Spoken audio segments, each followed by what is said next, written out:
Donc, référentiel emploi, activité, compétences, on va commencer par l'emploi. Donc, fiche de l'emploi type. Technicien maîtreur du bâtiment, donc, en quoi consiste votre emploi? Voilà. Définition de l'emploi type et des conditions d'exercice. Donc le technicien maîtreur du bâtiment, il est chargé de l'étude de prix des projets de construction ou de réhabilitation sur tous les corps d'État ou sur un ou plusieurs lots selon l'activité de l'entreprise dans laquelle il est employé. Il intervient en entreprise du bâtiment, quelle qu'elle soit, que ce soit de la maçonnerie, de la charpente, de la plâtrerie, etc. Il étudie le dossier de consultation des entreprises, c'est-à-dire un dossier dans lequel il y a des plans et des descriptifs, que lui a remis son supérieur, c'est-à-dire le patron, ou sinon lui-même a été le télécharger sur Internet, dans le but de réaliser l'offre de prix. Pour cela, il réalise les maîtrises des ouvrages à partir de plans en 2 dimensions ou d'une maquette numérique, et il consulte les fournisseurs et les sous-traitants lui-même, c'est pas le patron qui les consulte, c'est lui, afin d'obtenir les informations techniques et financières nécessaires à l'établissement de son offre. Il détermine ensuite les procédés techniques et l'organisation du chantier, alors pas tout seul, il va en discuter avec le chef de chantier, le chef d'équipe, enfin les gars qui sont sur les chantiers, voire le conducteur de travaux, voilà, pour trouver des procédés qui permettent de gagner du temps et donc gagner de l'argent. Voilà. Il vérifie la conformité technique et réglementaire de ses propositions, c'est-à-dire tout ce qu'il va proposer comme variante ou qui pourrait faire gagner du temps et donc de l'argent, ça doit être conforme aux réglementations. Voilà. Pour une opération de réhabilitation, il réalise le relevé et la description de l'état des lieux afin de valider les choix techniques et ou les modes opératoires par exemple. En neuf, comme en rénovation, il peut se déplacer sur le lieu du chantier afin de bien appréhender les différentes contraintes du site qui devront être prises en compte dans l'offre de prix. Donc il faut aller sur place avant de commencer une étude pour voir si on peut poser une benne pour mettre les déchets, si on peut aussi poser les bungalows, enfin la baraque de chantier, enfin voilà, faut aller voir tout ça sur place. Il réalise l'étude de prix au déboursé en détaillant les coûts en matériel, en matériaux et en main-d'œuvre. Il calcule ainsi les prix de vente des ouvrages et rédige le devis quantitatif estimatif qu'il soumet à l'approbation du patron. Voilà. Quels sont les secteurs d'activité et les types d'emplois accessibles par le détenteur du titre? Eh bien, les secteurs, c'est l'entreprise générale de bâtiment, les grosses boîtes genre Bouygues, Eiffage, Vinci et autres. Les bureaux d'études techniques, bureaux d'études, pas de problème. Les entreprises du secteur gros œuvres, les entreprises de maçonnerie, les entreprises des autres secteurs, aménagement finition, mais ça peut être de la plâtrerie, ça peut être de la menuiserie, enfin tous les secteurs du bâtiment. Les types d'emplois accessibles, technicien d'études de prix, maîtreur, technicien maîtreur tout de suite après la formation. Réglementation d'activité, il n'y en a pas. Équivalence avec d'autres certifications, il n'y en a pas.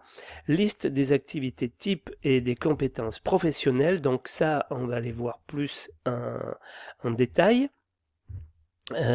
Au niveau des compétences.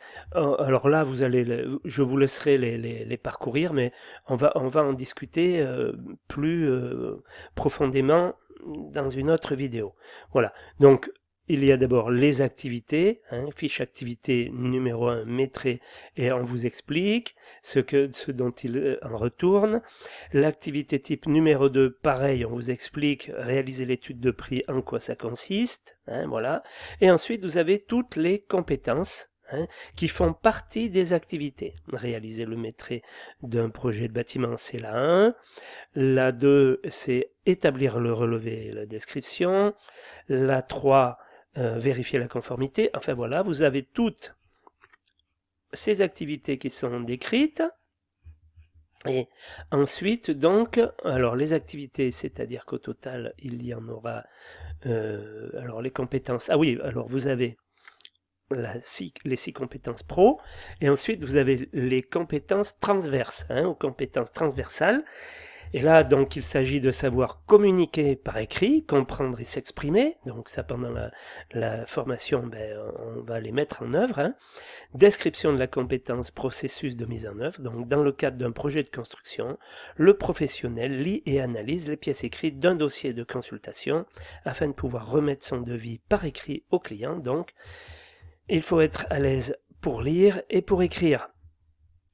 Donc vous regarderez ces compétences transverses, c'est quand même important.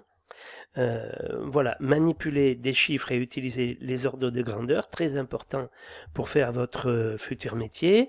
Donc ça fait partie des compétences transversales. Utiliser les technologies de l'information, les outils numériques et ou bureautiques, ça fait partie aussi des compétences attendues dans le métier. Vous regardez en quoi ça consiste, mais bon, il faut savoir se débrouiller avec un ordinateur, quoi. Voilà. Ensuite, il doit y avoir un glossaire qui nous explique ce que c'est que la maquette numérique. C'est la représentation graphique en 3 dimensions d'un projet de construction qui intègre une base de données indiquant les propriétés des ouvrages. C'est surtout une base de données. Ce qu'il faut reconnaître, il y a déjà le dessin en 3 dimensions, mais il y a également tous les descriptifs, tous les plans même en 2 dimensions. Enfin, la maquette numérique, c'est énorme. Il y a toutes les documentations sur chaque matériau. Enfin, tous vos devis, tout sera dans la maquette numérique. Le BIM, c'est la modélisation de tout ça. CAO, conception assistée par ordinateur. DTU, ce sont les règles de l'art qui sont écrites. Donc ça, on verra ce que c'est. Maître d'ouvrage, c'est le client. Maître d'œuvre, c'est le groupe de personnes qui aident le client. La réhabilitation, c'est améliorer l'état et l'habitat existant. Tout corps d'état, ça veut dire tous les métiers du bâtiment. IFC, c'est le format utilisé dans le BIM qui est un petit peu comme le PDF pour les images, c'est-à-dire et les textes, c'est-à-dire que ça permet de lire un plan en 3 dimensions avec des logiciels ou des visionneuses qui coûtent beaucoup moins cher que le logiciel qui a servi à dessiner. Analyse du cycle de vie, vous pourrez y jeter un œil, mais c'est quelque chose qui va être très important dans les années qui viennent. Oui, c'est quelque chose qui va être très important, on peut dire maintenant. Voilà ce que je vais vous dire pour le Réac, et maintenant on va faire une vidéo pour expliquer spécifiquement les activités et les compétences.